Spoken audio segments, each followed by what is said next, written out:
তোমরা যারা বাংলা মিডিয়ামে স্টাডি করছো ওয়েস্ট বেঙ্গল বোর্ডে, তাদের যে ব্লিস টেক্সট বুকটা রয়েছে ক্লাস 9 স্ট্যান্ডার্ডের, তাদের জন্য আমি এই আপকামিং ভিডিওসগুলো বানাচ্ছি যাতে প্রত্যেকটা চ্যাপ্টারকে আমি এক্সপ্লেন করে তোমাদেরকে বুঝিয়ে দিতে পারি খুব সহজ ভাষাতে, ইংলিশ টু বেঙ্গলিতে, যে স্টোরির মেসেজ কি রয়েছে বা স্টোরির মধ্যে যে ক্যারেক্টার্স রয়েছে তাদের কি ভূমিকা রয়েছে। ওকে, so without wasting your valuable time browsing unwanted stuff on social media, let's get into the story and prepare yourself for the final board examination. তো তোমাদের ফাইনাল এক্সামের জন্য নিজেদেরকে প্রিপেয়ার করো, আমার ভিডিওর সঙ্গে তোমরা কানেক্টেড থাকো, আমার চ্যানেলের সঙ্গে তোমরা কানেক্টেড থাকো, যাতে তোমাদের ইংরেজিটা ভালো মতো প্রিপারেশন নিতে পারো। ঠিক আছে, তো চলো আজকের ভিডিওতে আমরা দেখে নিই যে প্রথম চ্যাপ্টার রয়েছে tales of Bhola grandpa, Manoj দাসের লেখা, সেই গল্পের মধ্যে কি মেসেজ রয়েছে। So this is lesson 1, tales of Bhola grandpa. তো তোমরা দেখতেই পাচ্ছ lesson 1, tales of Bhola grandpa, লিখেছে কে? মনোজ দাস। রিমেম্বার, টেলস মানে কিন্তু গল্প বা স্টোরি। আমরা কি জানি? স্টোরি মানে হলো গল্প, তাই না? So another synonyms of story is tale. তো এখানে দেখো লিখেছে TALES, টেলস, তাই না? তো TALES, টেলস। টেলস মানে কি একটা স্টোরি না অনেকগুলো স্টোরি? নো ডাউট, টেলস মানে হলো অনেকগুলো স্টোরি। মানে এই যে গল্প আছে লেসন 1-এ, ভোলা গ্র্যান্ডপা আমাদেরকে 3টা স্টোরি বলবে। তো তোমরা স্টোরিগুলোকে শুনে নাও ভালো করে, আর তারপরে নিজেরাই বলবে যে কোন স্টোরিটা তোমাদের সবথেকে ভালো লাগলো এবং কেন। Okay, so let's get into the story line by line. তো চলো তাহলে আমরা লাইন বাই লাইন স্টোরিটা পড়ে নিই। তোমরা দেখতেই পাচ্ছ প্রথমে, আচ্ছা আমি ব্যাকগ্রাউন্ডে গেলাম না, কারণ ব্যাকগ্রাউন্ড থেকে তোমাদের বোর্ডে কোনো কোয়েশ্চেন আসবে না, বা স্কুলে সম্ভবত এই ব্যাকগ্রাউন্ড থেকে কোয়েশ্চেন দেয় না। ঠিক আছে, শুধু remember the name of the writer is Manoj Das. আচ্ছা, প্রথমে দেখতে পাচ্ছ এখানে লিখেছে Bhola grandpa and his wife lived at the western end of our village. তার মানে মনোজ দাস যে রয়েছে লেখক, তিনি কিন্তু গল্পটাকে ফার্স্ট পারসন সিঙ্গুলার হিসেবে বর্ণনা করছে, মানে মনোজ দাস নিজে কিন্তু গল্পটাকে এক্সপ্লেন করছে। তো প্রথমে কি বলেছে লেখক? Bhola grandpa and his wife lived at the western end of our village. তার মানে লেখকের গ্রামের পশ্চিমাংশে ভোলা গ্র্যান্ডপা তার ওয়াইফকে নিয়ে বাস করত। ঠিক আছে, this is the meaning of the first line. পরের লাইনে কি বলেছে? আ লার্জ বোকাল ট্রি ওভারশ্যাডোড দেয়ার হাট। একটা বড় বকুল গাছ তাদের যে হাট আছে, তাদের যে কুঁড়ে ঘরটা রয়েছে, মানে কুঁড়ে ঘর বলতে ভোলা গ্র্যান্ডপা এবং তার ওয়াইফ মিলে যে ছোট্ট কুটিরে বাস করত, সেই কুটিরের পেছন থেকে একটা বড় বকুল গাছ কিন্তু সেই কুটিরটাকে ছাউনির মতো ঘেরাও করে রেখে দিয়েছে। মানে একটা বলতে পারো একটা ছাতার মতো একটা শেল্টার করে দিয়েছে বকুল গাছ। তার মানে আরও সিম্পল ভাষায় যদি বলি, ভোলা গ্র্যান্ডপা আর তার ওয়াইফ যে কুটির ঘরে বাস করতেন, সেই ঘরের পেছন থেকে একটা বড় বকুল গাছ হয়েছে এবং ঘরটাকে এরকম ঢেকে রেখেছে। ঠিক আছে, in the bakul tree lived a small troop of monkeys. ওই বকুল গাছটা যে ছিল সেখানে কিন্তু একদল বাদর বাস করত। তো স্মল ট্রুপ, ট্রুপ মানে কি? ট্রুপ মানে হলো গ্রুপ, মানে এক দল। So a small troop of monkeys lived in the bakul tree. তো ওই বকুল গাছে একদল বাদর বাস করত। Bhola grandpa and his wife did not mind it. কিন্তু ওই বাদরগুলো ভোলা গ্র্যান্ডপা এবং তার ওয়াইফকে কোনো ডিস্টার্ব করতো না, যে কারণেই তারা কিন্তু কোনো মাইন্ড করতো না, যেহেতু বাদরগুলো সেই বকুল গাছে বাস করত। ক্লিয়ার? তার মানে they were good monkeys, right?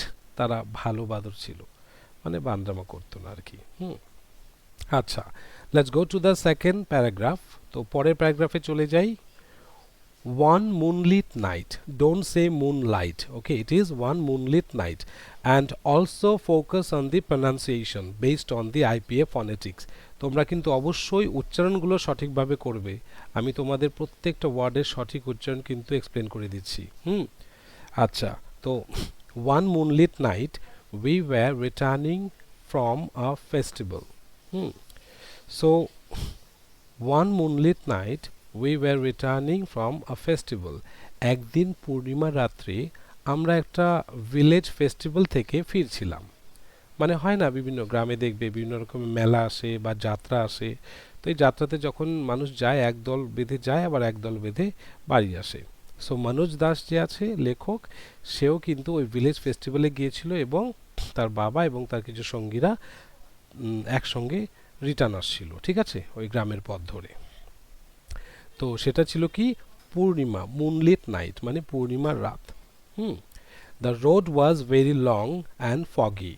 আর রাস্তাটা যে ছিল গ্রামের রাস্তাটা খুবই দীর্ঘ ছিল, লম্বা রাস্তা, এবং রাস্তাটা কিন্তু একদম কুয়াশাচ্ছন্ন ছিল, মানে সবকিছু পরিষ্কার দূর থেকে দেখা যেত না বা দেখা যায়নি। মানে দূরের দৃষ্টি মানে একটু কুয়াশা থাকলে যেরকম আমরা দেখতে পাই না, তো এরকম লম্বা রাস্তা একটু কুয়াশাচ্ছন্ন ছিল, মানে ক্লিয়ার করে সবকিছু দেখা যায় না। তো আসছিল ফিরে সেই রাস্তা দিয়ে। I was riding on the village chowkidar's shoulders. আমি, এখানে আমি বলতে কি মনোজ কুমার, মানে সরি, এখানে আমি বলতে কি মনোজ দাস। তো মনোজ দাস বলতে লেখক, লেখক তার মানে ছোট ছিল বুঝতেই পারছো। লেখক তার বাবার সঙ্গে এবং তার কিছু সঙ্গী এবং গ্রামের যে চৌকিদার আছে তাদের সঙ্গে কিন্তু মেলা থেকে ফিরছিল।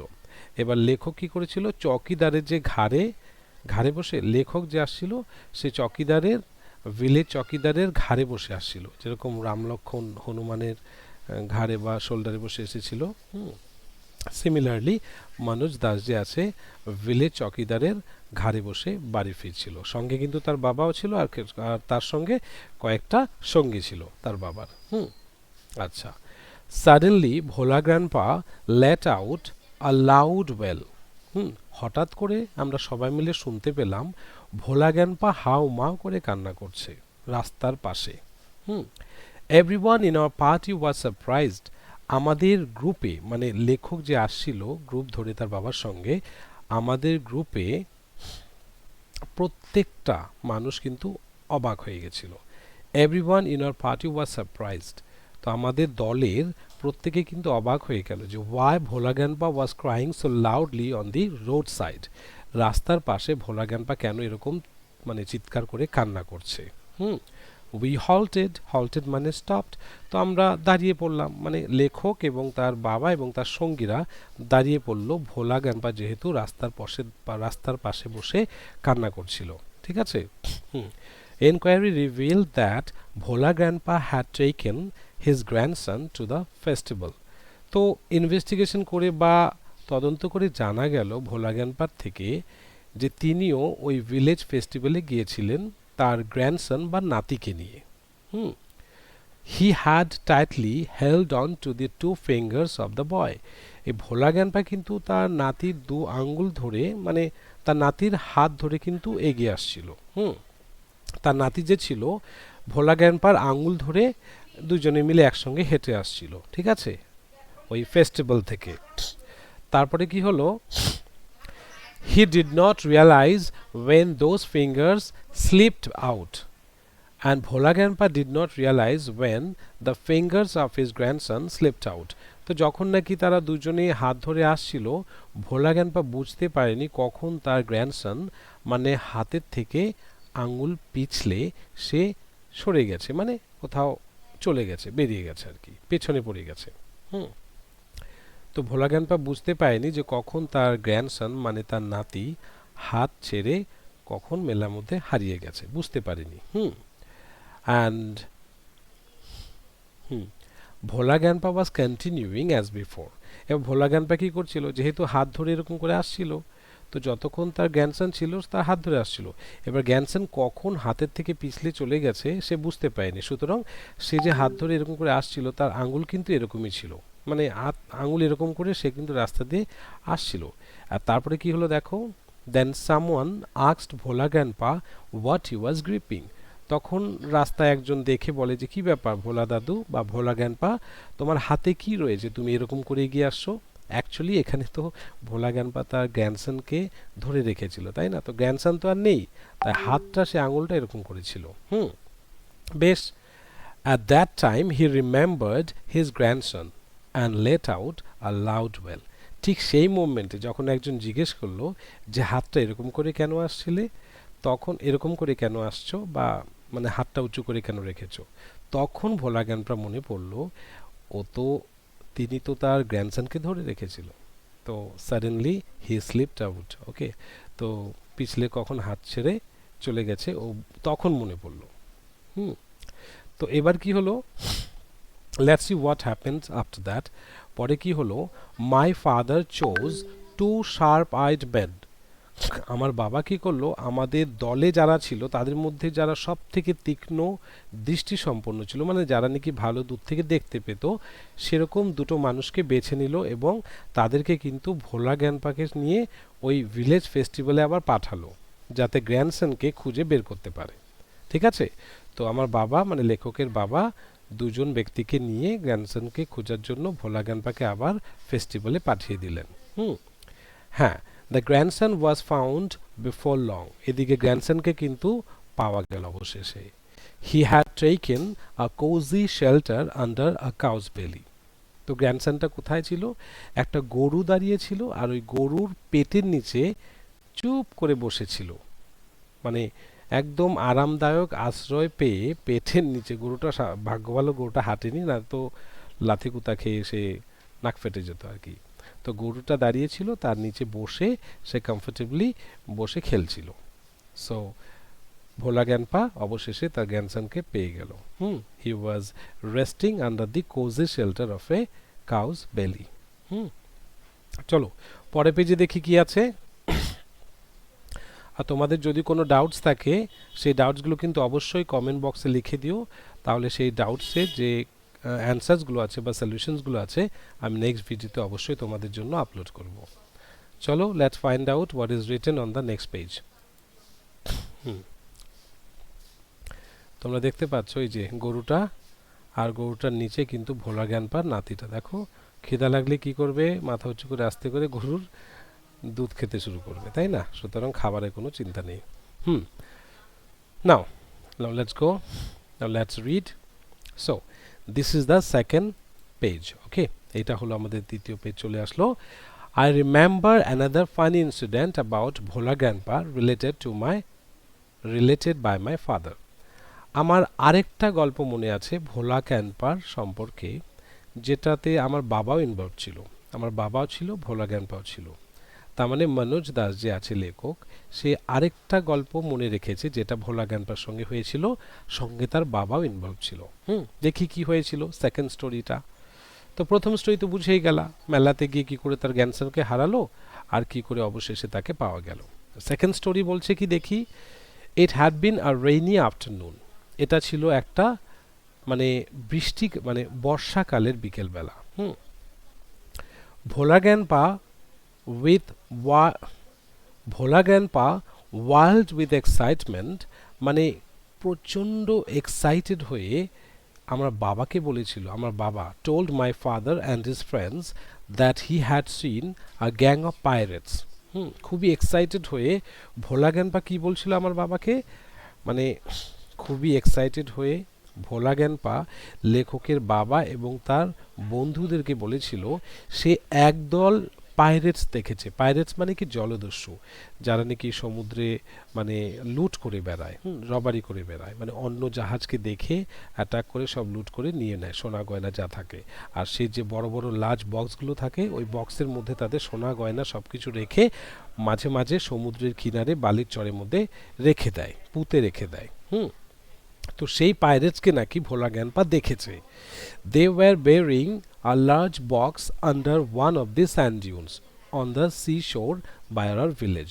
তো এই পাইরেটসগুলো কি করছিল, পাইরেটসগুলো নাকি বড় বড় লার্জ বক্স যে আছে সেই লার্জ বক্সগুলো ওই স্যান্ড ডিউন বলতে মানে সমুদ্রের কিনারে যে বালুর ঢিপিগুলো আছে সেই বালির ঢিপিগুলোকে খুঁড়ে ওই লার্জ বক্সগুলোকে বেরি করছিল। বেরি মানে খবর দিয়ে রাখা, মানে এখানে লার্জ বক্সগুলোকে মাটির নিচে পুঁতে রাখছিল। অ্যান্ড রিমেম্বার ওয়ান থিং, তোমরা এখানে দেখতে পাচ্ছ দে ওয়্যার, অনেকে বলে কিন্তু বারিং, actually it is wrong pronunciation, this is bearing. They were bearing a large box under one of the sand dunes. তারা কিন্তু স্যান্ড ডিউনস মানে বালিচরের মধ্যে ওই বড় বড় বাক্স মানে বড় বড় বাক্সগুলোকে মানে লুকিয়ে রাখছিল। At once father and his friends started looking for the hidden treasure. এবার ভোলা গ্র্যান্ডপা যখনই এই কথাটা বলল লেখকের বাবাকে সঙ্গে সঙ্গে তিনি তার বন্ধু বা সঙ্গীদের নিয়ে একদম সোজা স্পটে চলে গেল। কোথায়? যেখানে ওই পাইরেটসগুলো মাটি খুঁড়ে লার্জ বক্সগুলোকে পুঁতে রেখেছিল। হুম তো ওখানে গেল ট্রেজার বক্সগুলোকে, হিডেন ট্রেজার খুঁজে বের করার জন্য। তারা ভেবেছিল বক্সের মধ্যে সোনা গয়না এগুলো রয়েছে। তাই তারা দৌড়ে ছুটে গেল ভোলা গ্যান্ডপার কথা শুনে। So evening passed on to night, সন্ধ্যা কিন্তু রাত্রি হয়ে গেল। তবুও কিন্তু তারা খুঁড়ছে, মাটি খুঁড়ছে এবং ওই লার্জ বক্সগুলোকে খুঁজে বেড়াচ্ছে। And moonlight came in through the clouds, and moonlight came in through the clouds, আর চাঁদের আলো কিন্তু মেঘের ওপার থেকে মানে আসছিল, ঠিক আছে, ছড়িয়ে আসছিল, মানে মেঘের ওপার থেকে এদিকে চাঁদের আলো চারিদিকে ছড়াচ্ছিল, because it was moonlit night. মনে রাখবে, দেখো এখানে একটা কথা আছে, মুন তারপরে LIGHT, তো যদি GHT থাকে তাহলে উচ্চারণ করবে মুন লাইট। আর যদি মুনের সঙ্গে LIT থাকে তখন উচ্চারণ কি হবে? মুনলিট। ওই যে আগের পেজে আছিল মুনলিট LIT, মানে চন্দ্রালোকিত নাইট। আর মুনলাইট LIGHT লাইট। তো উচ্চারণটা কিন্তু তোমরা কেয়ারফুলি ভালো মতো করবে, হ্যাঁ, কোনো যাতে ভুল না হয়। তো যাই হোক, চাঁদ উঠেছিল এবং মেঘ থেকে আলো ছড়াচ্ছিল চাঁদের। প্যাক অফ জ্যাকলস ওয়ার হাউলিং, এদিকে একদল শেয়াল তারা হুক্কা হওয়া করে ডাকছিল, যেহেতু এটা রাত্রি হয়ে গেছে। ইট ওয়াজ পাস্ট মিডনাইট, প্রায় মধ্যরাত্রি হয়ে গেছে, প্রায় 12টা বেজে গেছে। তবুও কিন্তু তারা মাটি খুঁড়ে কোনো ট্রেজার বক্স পায়নি। At this point of time, Bhola Grandpa confessed that there was no real treasure. এই সময় ভোলা গ্যান্ডপা ওই স্পটে চলে আসে, মানে লেখকের বাবা এবং তার সঙ্গীরা যেখানে মাটি খুঁড়ছিল ওই ট্রেজার বক্সগুলোকে খুঁজে পাওয়ার জন্য, সেখানে ভোলা গ্যান্ডপা চলে আসে অন দ্য স্পট। তো এখানে সে কি বলে জানো? সেখানে সে কি বলছে দেখো, it was all a day dream, it was all a dream which he had during his midday nap. তো ভোলা গ্যান্ডপা এসে এখন বলছে যে অ্যাকচুয়ালি সে সত্যিকারের কোনো পাইরেটস দেখেনি, সে পাইরেটস দেখেছে তার দুপুরবেলা যখন নাকি ঘুমাচ্ছিল, যেটাকে ন্যাপ বলা হয়। সেই সময় সে স্বপ্নে দেখেছিল। কিন্তু আনফর্চুনেটলি ভোলা গ্যান্ডপাকে পরে বলার সুযোগই দেয়নি যে এই পাইরেটসগুলো যে লার্জ বক্সগুলো পুঁতে রাখছিল সেটা অ্যাকচুয়ালি তার স্বপ্নে ছিল। এবার লেখকের বাবা একটু লোভী ছিল, তার সঙ্গীরা লোভী ছিল। ভোলা গ্র্যান্ডপা আর কোনো কিছু গল্প না শুনে সোজা দৌড়ে চলে গেছে ওই সি শোর, মানে সমুদ্রের কিনারে, সেই ট্রেজার বক্স লার্জ বক্সগুলোকে খোঁজার জন্য। This is the second story. Actually কোনো রিয়েল ট্রেজার ছিল না, কোনো রিয়েল পাইরেটস কেউ দেখেনি। আর এই গোটা ঘটনাটা দেখেছে সে দুপুরবেলা ঘুমানোর সময় তার স্বপ্নে। So this is the second story. বুঝতেই পারছো, প্রথম স্টোরিতে কি দেখলাম? গ্র্যান্ডসনকে হারালো আর অবশেষে গরুর পেটের নিচে গিয়ে পেলো। সেকেন্ড স্টোরিতে কি দেখলাম? যে তার স্বপ্নে দেখেছিল কতগুলো পাইরেটস সমুদ্রের বালির চরের মধ্যে ট্রেজার বক্স লুকিয়ে রেখেছিল। আদৌ ওটা অরিজিনাল ছিল না, সেটা তার স্বপ্নে ছিল। বোকা হয়ে গেল লেখকের বাবা এবং তার বন্ধুরা। নাও last but not the least, now we are going to study story number tale number 3. Last but not the least, okay? So আমরা এখন tale number 3 টা দেখি। 3 নম্বর গল্পটা দেখি ভোলা গ্র্যান্ডপা কি করেছিল। Once Bhola Grandpa had a great adventure in Sundarbans. একদিন ভোলা grandpa মানে একটা অ্যাডভেঞ্চার হয়েছিল। অ্যাডভেঞ্চার বলতে একটা দুঃসাহসিক ঘটনা ঘটিয়েছিল সুন্দরবনে। In those days, Royal Bengal tigers freely roamed the dense jungles of the Sundarban. তো সেই সময় কিন্তু রয়্যাল বেঙ্গল টাইগার সুন্দরবনে একদম ওপেনলি ফ্রিলি ঘোরাঘুরি করত। People took care to move about only in groups, particularly after the sundown. তো মানুষেরা ওই একা কিন্তু কখনোই যেত না। ওই সুন্দরবনের মধ্যে যদি তাদেরকে যেতে হতো কোনো আর্জেন্ট কাজে, তারা দল বেঁধে যেত যাতে বাঘ তাদেরকে অ্যাটাক করতে না পারে, বা বাঘকে যাতে মানে একদল মানুষ তাদেরকে তারা মানুষেরা কিন্তু বিকেলবেলা, বিশেষ করে সন্ধ্যাবেলার দিকে দল বেঁধে কিন্তু সুন্দরবন দিয়ে যেত।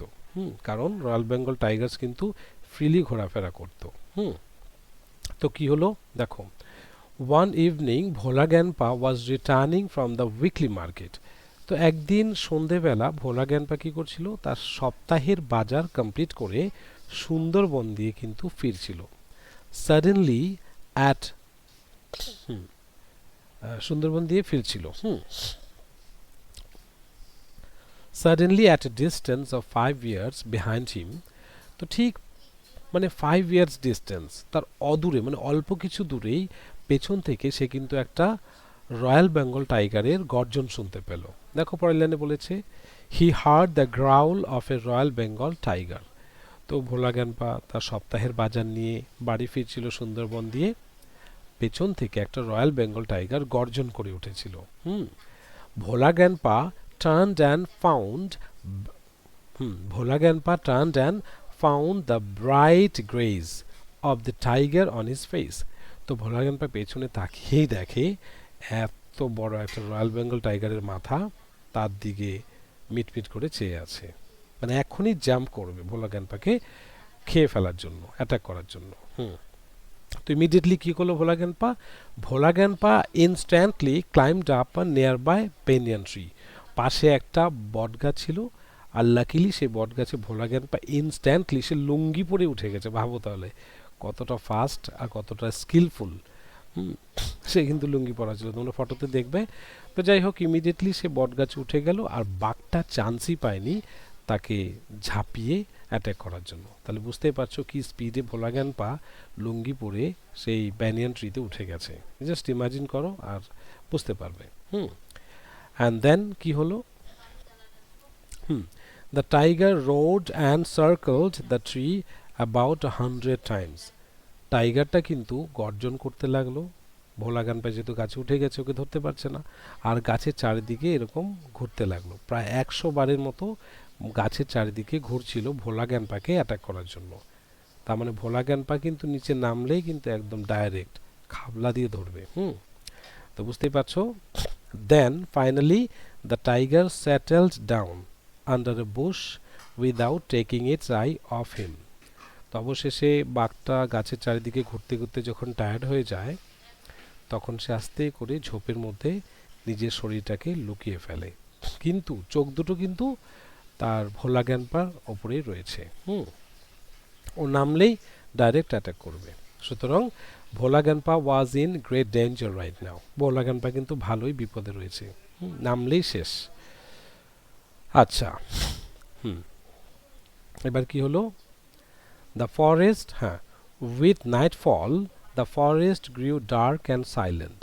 এদিকে সন্ধ্যার পরে রাত্রি হয়ে গেল, ফরেস্ট আরও বেশি অন্ধকার এবং স্তব্ধ হয়ে গেল। Bhola grandpa could hear the tiger beating its tall Bhola grandpa could hear the tiger beating its tall না, এটা টেল হবে most probably, beating its tail on the dry leaves. এবার ভোলা জ্ঞানপা শুনতে পেল যে রয়্যাল বেঙ্গল টাইগারটা যে আছে তার লেজ দিয়ে শুকনো পাতাগুলোকে এরকম নাড়ছিল, আর সেই আওয়াজটা ভোলা জ্ঞানপা শুনতে পাচ্ছিল sitting on the banyan tree, মানে বট গাছে বসে। অ্যান্ড দেন আওয়ার্স পাস্ট, এরকম বেশ কয়েক ঘন্টা কেটে গেল। ভোলা জ্ঞানপা ইনস্ট্যান্টলি, এইভাবে কয়েক ঘন্টা কেটে গেল। Dawn broke with the cooing of doves. এদিকে রাতটা এইভাবে কেটে গেল, আর ভোরবেলা ঘুঘু পাখির ডাকে সকাল হলো। ভোলা জ্ঞানপা কেম ডাউন। ভোলা জ্ঞানপা ওই বটগাছ থেকে কিন্তু নেমে গেল।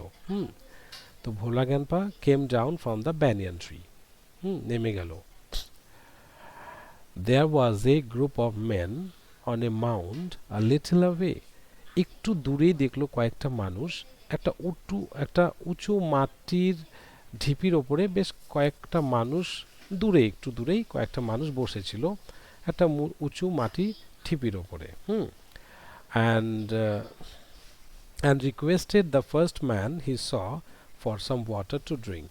তো ভোলা জ্ঞানপা সামনে গিয়ে প্রথমে যে মানুষটাকে দেখলো সেই মানুষটার কাছ থেকে একটু জল চাইলো। সে তৃষ্ণার্ত ছিল, he was feeling very thirsty, so he requested for some water.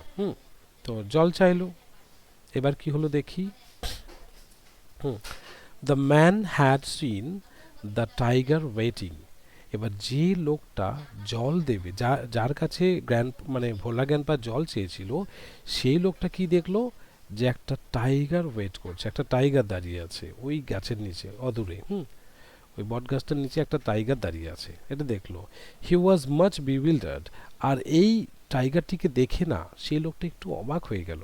কি অবাক হলো?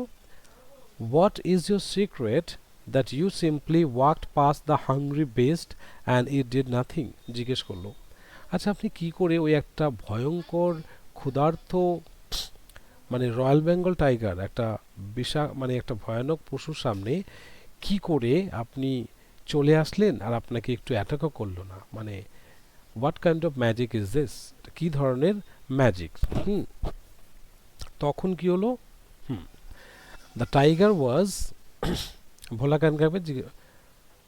ভোলা জ্ঞানপাকে কিন্তু সে লোকটা জিজ্ঞেস করলো।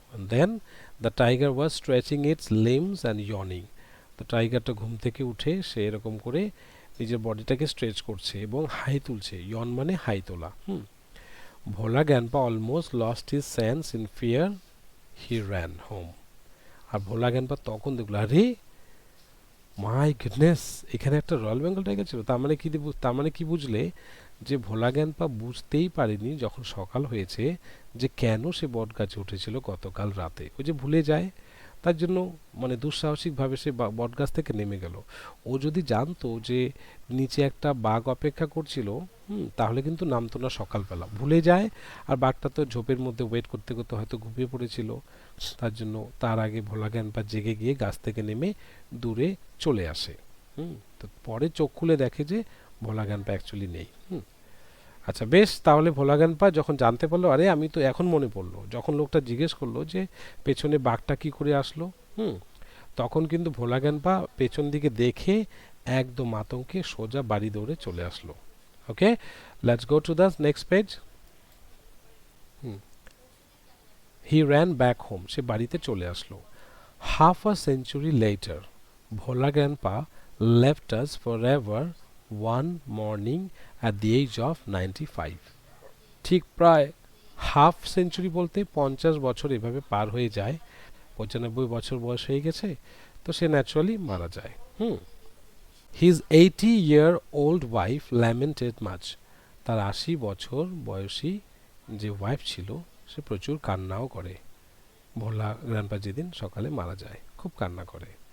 অ্যান্ড তখন যেই আসতো এবং জিজ্ঞেস করতো যে ভোলা গ্র্যান্ডপা কেন মারা যায়, সে কি বলতো জানো? দেখো লাস্টে, শি সেড উইথ এ সাই, সে দীর্ঘশ্বাস পেলে সবাইকে একটা কথাই বলতো, the old man must have forgotten to breathe. এই বুড়ো লোকটি হয়তো শ্বাস নিতেও ভুলে গেছিল, যে কারণেই সে সকালবেলা প্রাণ হারায় বা মারা যায়। So this was the funny part of the last story. তো এইভাবে ভোলা গ্র্যান্ডপা আমাদেরকে সারা জীবনের জন্য ছেড়ে চলে যায়। So this is the story. তো তোমরা দেখতেই পাচ্ছ গল্পটা খুবই সিম্পল একদম, আমাদের যে বাংলা যে ফোকলোরগুলো আছে সেই গল্পগুলোর মধ্যেই একটা সেটা।